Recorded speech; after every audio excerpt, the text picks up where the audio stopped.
Olá, está começando a Granja na TV. Eu sou Thaís Dávila e essa é a sua conexão diária com o agronegócio. O ex-ministro da Agricultura, Francisco Turra, que é presidente do Conselho Consultivo da Associação Brasileira de Proteína Animal e já foi entrevistado aqui na Granja na TV, entrou para o Hall da Fama da Avicultura Latino-Americana, realizado no Uruguai. A nomeação aconteceu na última sexta-feira no Congresso Latino-Americano de Avicultura. Além de Turra, outros 2 brasileiros também foram homenageados, o empresário José Carlos Garrote e o técnico Mário Sérgio Assayag Júnior. Para o presidente da BPA, Ricardo Santin, a homenagem a 3 brasileiros mostra a importância da avicultura nacional.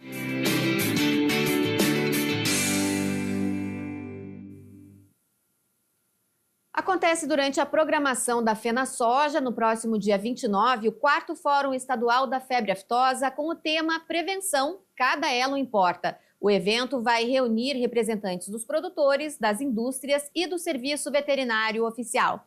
Conosco aqui no estúdio, uma das organizadoras do fórum, a médica veterinária da coordenação do Programa de Vigilância para a Febre Aftosa na Secretaria da Agricultura, Graziane Rigon. Bem-vinda, Graziane. Olá, Thaís. Bom, o que vai tratar esse fórum? O título já fala que prevenção, cada elo importa. Por que isso é tão importante? Exatamente, porque a prevenção para a febre aftosa, ela faz parte de uma responsabilidade compartilhada, né, Thaís? É importante que cada um desses elos cumpra o seu papel para que o Estado possa se manter longe da doença.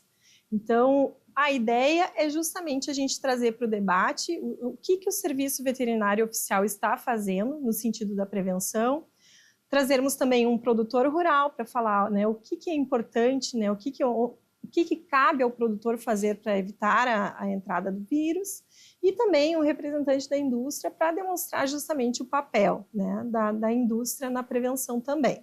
Esse evento, esse ano, marcou aí 4 anos sem vacinação e 2 anos, eu acho, sem o com o certificado internacional, né?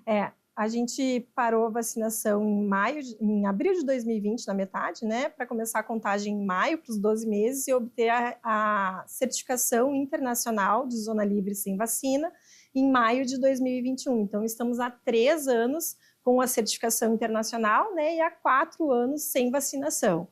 E o Rio Grande do Sul já começa a colher os frutos, né, Graziane? Porque havia uma expectativa muito grande de abertura de mercado, especialmente para a pecuária, mas como a febre aftosa é uma doença que impacta todas as cadeias produtivas, já começa a se colher os frutos dessa conquista. Certeza, a gente já tem colhido frutos. Desde que a gente retirou a vacinação, nós temos recebido missões internacionais que visam justamente saber como é o andamento do Serviço Veterinário Oficial aqui dentro do Estado, né, e como que está também a biosseguridade das propriedades.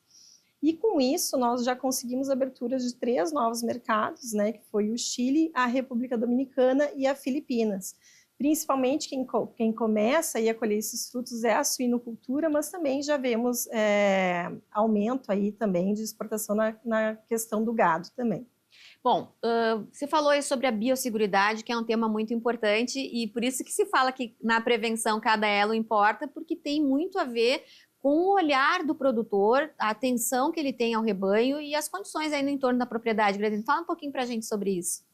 Exatamente, a biosseguridade ela é muito importante porque ela tanto previne a introdução do vírus na propriedade, como também, caso ele entre, ela vai prevenir o vírus de sair dessa propriedade, né? Se o produtor toma todos os cuidados. Justamente, a partir de 2023, nós mudamos um pouco o foco das nossas visitas à propriedade, orientando os produtores em relação à importância dos cuidados com a biosseguridade. Esse foi um enfoque justamente porque o produtor ele é o responsável, né, pelo seu rebanho, e é quem tem que, de fato, se prevenir. É claro que a Secretaria da Agricultura, no trabalho de prevenção e também na busca ativa pela doença, faz um papel importante, mas o papel maior da prevenção é justamente o produtor, que é quem está em contato diariamente com os seus animais, né? Então, a gente orienta a questão da importância de adquirir com a guia de trânsito animal, né? A importância do perímetro cercado em torno da propriedade adequado, porteiras, né, fechadas, evitar a entrada de pessoas desconhecidas. Então, tudo isso também é muito importante a questão da desinfecção também de veículos que adentram a propriedade. Tudo isso faz parte da prevenção, né? E são coisas muito importantes daí que o produtor pode fazer dentro da sua propriedade para nos auxiliar a prevenir a entrada do vírus aqui. E a biosseguridade vale para todas as cadeias, não é só para o bovino, vale para a pecuária de corte, de leite, suínos e tudo. Exatamente. Suíno, a gente sempre costuma falar que suinocultura e avicultura já estão um pouco mais evoluídos, né? Estão bem evoluídos, na verdade, na questão da biosseguridade, até em questão da importância hoje que representam na exportação. E a cadeia de bovinocultura ainda peca um pouco na questão da biosseguridade. Então, temos que evoluir. E esse trabalho que a Secretaria da Agricultura vem fazendo de vigilância baseada em risco e orientação para a biosseguridade visa também colher os dados no futuro. Se toda essa orientação que a gente está passando, né, da necessidade de implementação de biosseguridade, vai ser implementada ou não pelos produtores. O Rio Grande do Sul está adiantado em relação a outros estados no que diz respeito à utilização de tecnologias para o controle de doenças, porque havia um temor bastante grande de alguns setores aí na área, de alguns produtores em relação à retirada da vacinação, que poderia deixar o gado suscetível. Como é que está o balanço entre a retirada da vacina, que aconteceu lá em 2020, e os demais cuidados que vêm sendo tomados aí no setor produtivo gaúcho? Como eu falei, essa questão da biosseguridade, ela ainda tem que ser bastante melhorada, certo? E em relação à retirada da vacinação, o que a gente trabalhou muito naquela época foi justamente a questão de que a vacina, ela auxilia, né, na diminuição da disseminação da doença, mas ela não consegue evitar a entrada do vírus. Inclusive, na época, a gente já estava com uma bivalente, né, uma vacina que era feita do tipo A e do tipo O, o tipo C já tinha sido retirado da vacinação, e a gente tem aí 7 sorotipos no mundo atuando. Então, assim, era uma vacina que ela restringia apenas para 2 tipos de vírus da febre aftosa, e hoje com a globalização a gente sabe que, né, qualquer outro desses vírus poderiam chegar até o Rio Grande do Sul. Então, a vacina, ela não evitava, a vacina ela serve para controle da doença e erradicação. No momento que a gente está erradicado, né, a gente não tem mais por que manter a vacinação. E aí entra em atuação a vigilância, né, tanto do produtor, né, estar vigilante, fazer o seu papel de evitar a introdução do vírus, quanto o papel do Estado também na prevenção e também fazendo a busca ativa e atendendo também as notificações passivas que chegam, né, dos produtores quando eles têm alguma suspeita clínica, né, na sua propriedade. Aliás, esse é um ponto importante, né? O produtor precisa avisar aí o veterinário da sua inspetoria lá sobre qualquer suspeita. Muito importante, com certeza, porque, como eu disse, o produtor é quem estará em contato com os seus animais. A Secretaria da Agricultura, buscando ativamente a doença, é como se a gente procurasse uma agulha num palheiro, né? E o produtor, se ele está em contato, ele enxerga animais com sintomatologia semelhante, animais babando, mancando, lesões de boca, lesão de pata, né? Ele tem que comunicar à inspetoria veterinária o mais rápido possível, porque caso, né, eventualmente, se essa doença de fato, que não ocorra, né, chegue a entrar aqui no Rio Grande do Sul, a gente possa descobrir ela o quanto antes. E evitar os maiores impactos. E a velocidade, a exemplo do que aconteceu com esse caso de Newcastle, é fundamental para a ação dos veterinários da Secretaria, né? Exatamente. Quanto antes a gente descobre a doença, antes a gente começa a tomar todas as medidas para controle e erradicação dela novamente, e os impactos com certeza serão bem menores. Bom, agora falando um pouquinho sobre o fórum, fala um pouco sobre os convidados, quem serão os palestrantes? Na parte do Serviço Veterinário Oficial, então, falarei eu, né, sobre as nossas ações, o que tem sido feito.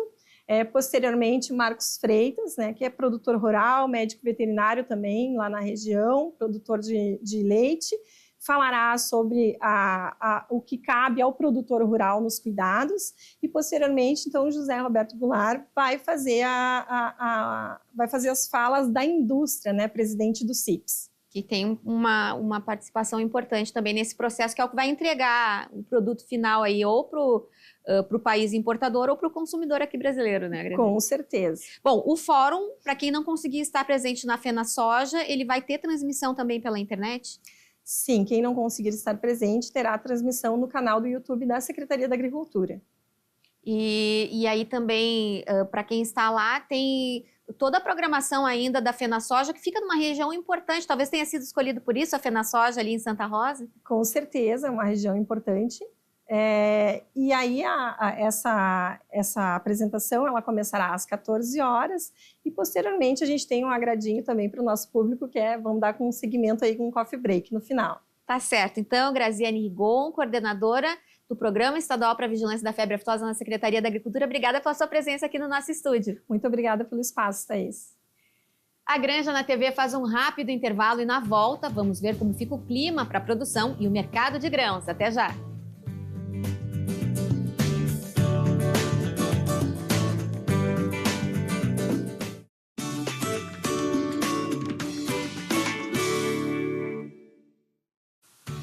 Estamos de volta com a Granja na TV. E uma pós-graduação pode ser o impulso que você precisa na sua carreira. Já pensou então em fazer duas? Presta atenção no recado da Ubra. Pós em dobro Ubra Pop, uma promoção imperdível para turbinar sua carreira. Fazendo a sua matrícula em uma pós-graduação EAD nas áreas de gestão e educação, você recebe outra totalmente gratuita. Essa é a sua chance de investir em 2 cursos pelo preço de um e crescer profissionalmente. Aproveite a oportunidade incrível de adquirir conhecimento em dobro com uma das melhores universidades do país. Estude com uma plataforma de ensino atual e inovadora, ideal para o seu smartphone, acompanhamento em todo o curso e a flexibilidade que só o EAD oferece, com aulas 100% online. Confira o regulamento em pós.ubrapop.com.br. Ubra Pop, o futuro começa aqui.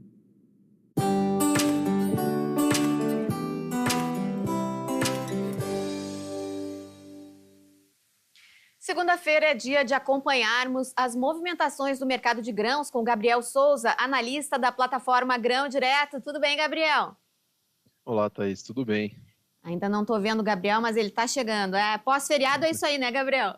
Tudo um ritmo mais lento, né? Descansou bem? Graças a Deus. Que bom. Vamos trabalhar então. Bom, como é que está o ritmo de plantio da safra de grãos 24-25 pelo Brasil? Começou com um pouquinho de atraso lá atrás, já deu para recuperar e até passar, quem sabe? O ritmo avançou bastante, né? A gente teve boas condições. Vamos pegar aí o principal estado produtor, Mato Grosso, já está praticamente 98,98%, quase 100% já concluído do plantio da próxima safra. E agora vamos esperar o caminhar do resto do país, né? Mas a expectativa é que a gente consiga terminar até com um bom ritmo de plantio, acima até das médias que a gente vem praticando. E aqui no sul do país também o tempo está colaborando, né? A gente vai saber depois com o João Castro, meteorologista, como é que vai ficar a previsão, mas os últimos dias foram bons para o produtor. Exatamente, as condições no panorama geral do Brasil tá bem interessante, né? A gente vê as expectativas de produção e produtividade também estão acima, né, da média, acima das últimas safras que a gente vem ocorrendo no Brasil, e a expectativa é que realmente seja uma safra com um volume muito alto. Bom, e a Argentina, Gabriel, é algo que sempre precisamos acompanhar com atenção, né? Como é que está evoluindo a safra de verão da Argentina? A Argentina também está numa condição bem interessante, né? Bem favorável ao plantio. O ritmo também está começando a estabilizar agora um pouco mais, acelerando um pouco. Porém, isso acaba até impactando nos preços, né? Então, é importante a gente relacionar agora esse fator Argentina com relação à demanda em si da soja e oferta, principalmente, porque a gente vê, né, a crescente de produção da Argentina. Então, isso pode acabar impactando diretamente no nosso mercado. Bom, em relação aos preços, né, a gente vem acompanhando aí pequenas oscilações, aí, especialmente na soja. Como é que está a expectativa para essa semana, Gabriel? Como se comportou, né, a última semana e como deve ser daqui para frente? A expectativa dessa semana, se a gente for considerar a soja Chicago, ela está num ponto importante, né, na região ali dos 10 dólares por bushel.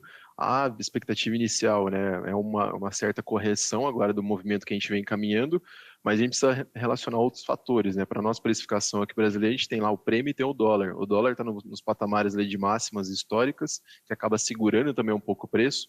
E os prêmios, né? A gente vê o prêmio disponível, né, de soja disponível bem agressivo e ainda mantendo um certo patamar interessante para o produtor acabar negociando soja futura também. Então, a estabilidade do preço provavelmente vem a reinar nessa próxima semana. Estabilidade, muito bem. Bom, agora em relação a farelo, óleo e grãos, né? Como é que estão os direcionamentos? Vamos lá, o farelo, né, tá um movimento, se a gente for analisar tecnicamente ali ainda de baixa, isso muito por conta de demanda chinesa. A demanda chinesa acabou reduzindo bastante, a expectativa também é que reduza num médio prazo, vamos dizer assim, por conta de demanda de origem animal na China. Então, a China reduziu certamente o abate lá de suínos, devido à demanda interna, que está muito incerta ainda, reduziram o consumo de proteína e isso acaba impactando diretamente no farelo. E o farelo, né, vai desencadeando também pela questão de ligação com o grão, então acaba puxando o grão, reduzindo um pouco a elasticidade, né, numa retomada de preço da soja. E se a gente for analisar também a questão do óleo, o óleo agora já está em outro patamar, né, o óleo já está numa tendência de médio prazo de alta, mas também a gente tem que relacionar o óleo juntamente com o petróleo. Então a gente vê que é tudo interligado, né, e não dá para analisar uma coisa específica olhando uma coisa só. Bom, em relação a essa redução de demanda de proteína da China, isso é algo que está... Como que se chegou nessa tendência aí, Gabriel? Isso aí são dados divulgados, né, com relação à alimentação chinesa. Então, se a gente for analisar também essa questão econômica chinesa, né, que a China não vem ainda falando com muita clareza como vai ser a projeção dela nos próximos anos, tem uma expectativa de uma estabilidade ou até mesmo uma redução desse crescimento, né, fala ali com uma certa margem um pouco mais apertada, mas isso acaba interferindo, né, nos impactos lá socioeconômicos da China e isso acaba reduzindo um pouco mais esse consumo. Então isso acaba impactando diretamente no nosso mercado aqui por conta de demanda por farelo. Bom, a China nunca é muito clara em relação aos seus números, né? E essa tendência aí que eles apontam de redução no consumo da proteína acaba gerando um maior volume aí no mercado. O produtor tem que ficar atento, né, Gabriel? Exatamente, é bom sempre a gente relacionar, né? Hoje a gente vê os mercados, né, de óleo, de farelo, né, andando cada um mais ou menos por conta própria, né? A gente vê o farelo acabou puxando bastante também por conta de destino à ração, né, de boi gordo também, assim como o milho. Então, a gente precisa olhar um panorama um pouco mais amplo até a gente chegar no nosso grão aqui, né, que é o nosso principal assunto, vamos dizer assim. Bom, e o milho? O milho sempre tem um descolamento maior de Chicago até do que a soja, né? Como é que está a expectativa aí para o milho? Então, o milho, né, basicamente ele tem um descolamento de Chicago devido a prêmios, os prêmios do milho são mais extrapolados, vamos dizer assim, e agora o milho, né, se a gente for analisar com relação à demanda, com relação à oferta do ano que vem, a expectativa é que o Brasil produza mais, né, o milho. Agora a gente precisa analisar, porque esse ano aqui foi um ano fraco de exportação, e a tendência é que o ano que vem retome um processo um pouco mais efetivo de exportação do milho nacional. Até porque bater 2023, que o Brasil foi campeão mundial, vai ser difícil, né? Vai ser difícil. Ali foi um volume muito bom de exportação, né? O mundo em si estava mais acelerado, né? Essa questão estava mais aquecido com relação ao milho. E agora, né, por questão também de demanda interna, isso acaba impactando um pouco mais e acaba até sendo favorável com relação à precificação, porque fica essa briga, vamos dizer assim, de mercado interno e exportação. Então, isso para o produtor acaba sendo interessante, né, se ele conseguir boas oportunidades de negócio. Com certeza. Bom, agora para a gente encerrar bem rapidinho, a gente não podia deixar de falar sobre o dólar. Depois daquele susto lá da eleição do Trump, como é que a gente está esperando o dólar aí para essa semana? Exatamente. Se não vier nenhuma notícia, né, Gabriel? Vamos ver, o dólar é um pouco mais complicado, né? Principalmente pelo panorama geral que a gente está lidando hoje macroeconômico, então ele está um pouco mais delicado. O patamar que ele está trabalhando é um patamar bem esticado, vamos dizer assim, ele está próximo ali às máximas históricas. Qualquer notícia, né, qualquer coisinha tá mexendo bastante no dólar, está sendo bem volátil, e pelo patamar que ele está, suscetível de uma certa correção de preço, mas o que a gente está vendo aí, a moeda americana, sim, está sendo bem fortalecida perante ao mundo, e o nosso real não fica de fora, né? Então, são panoramas internos do Brasil que acabam interferindo nesse patamar que hoje a gente está atuando, e também panoramas externos, né, da moeda em si tá valorizando por conta do dólar estar sendo uma moeda muito forte. Tá certo. Então, Gabriel Souza, analista da plataforma Grão Direto, obrigada pela participação e até segunda que vem. Obrigado, Thaís. Até semana que vem e boa semana. Obrigada.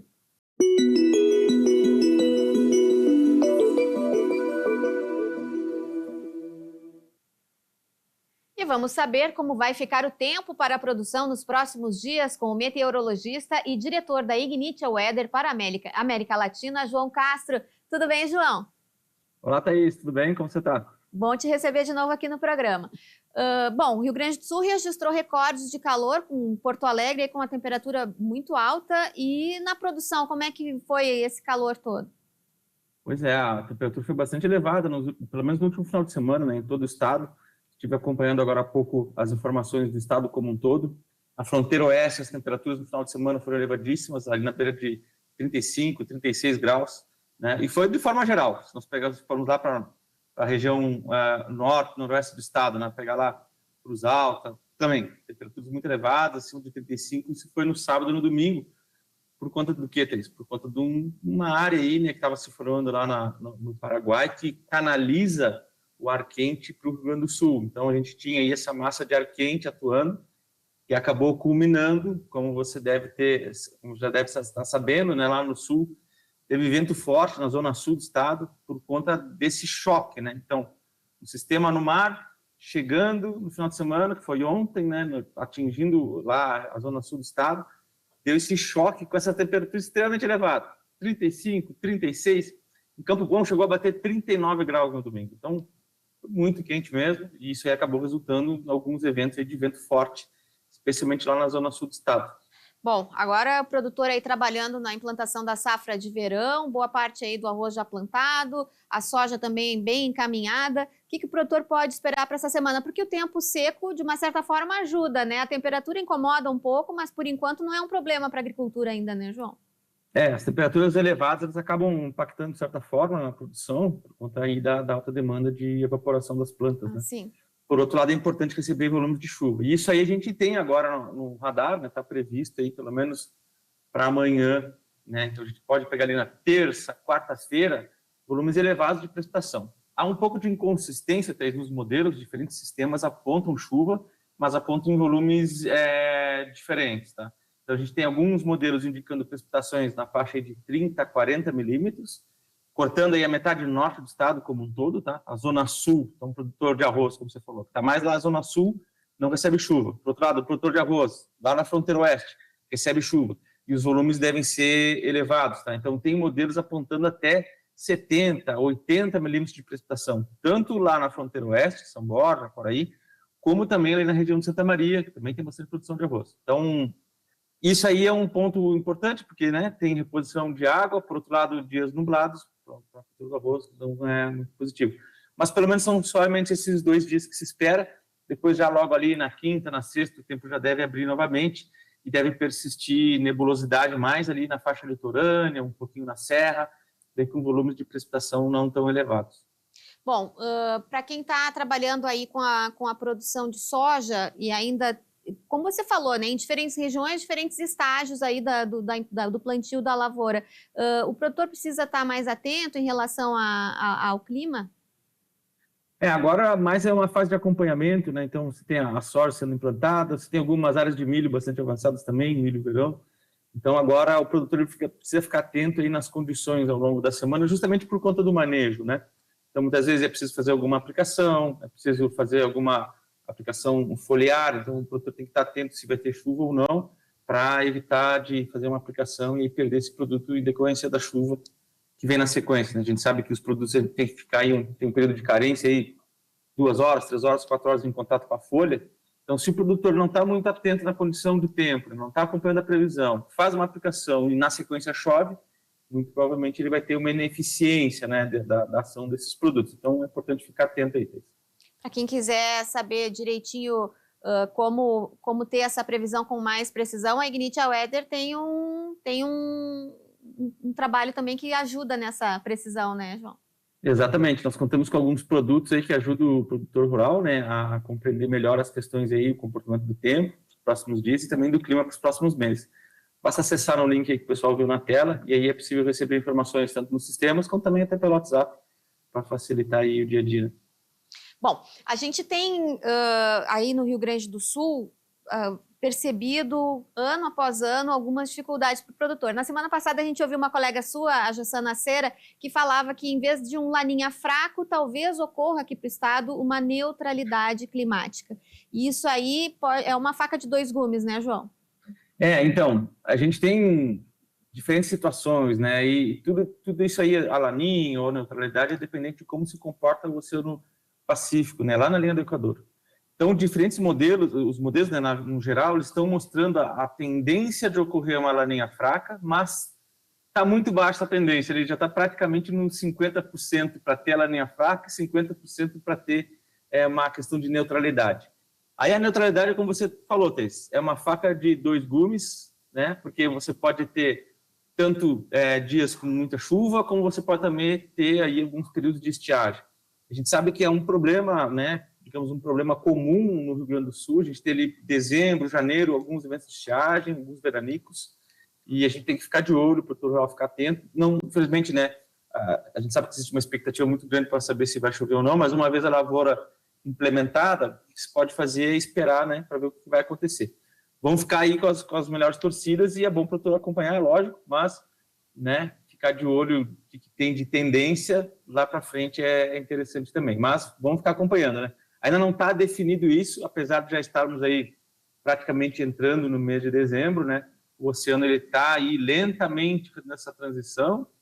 Vamos ver o que acontece nos próximos capítulos, né, Thaís? Por isso, sua participação toda segunda-feira que vai ser muito importante, João. Contamos com a tua presença na segunda que vem. Tá certo, Thaís. Voltamos a falar na segunda. Um abraço, uma boa semana a todos. Obrigada, até lá. A Granja na TV de hoje fica por aqui. A gente se encontra amanhã. Até lá.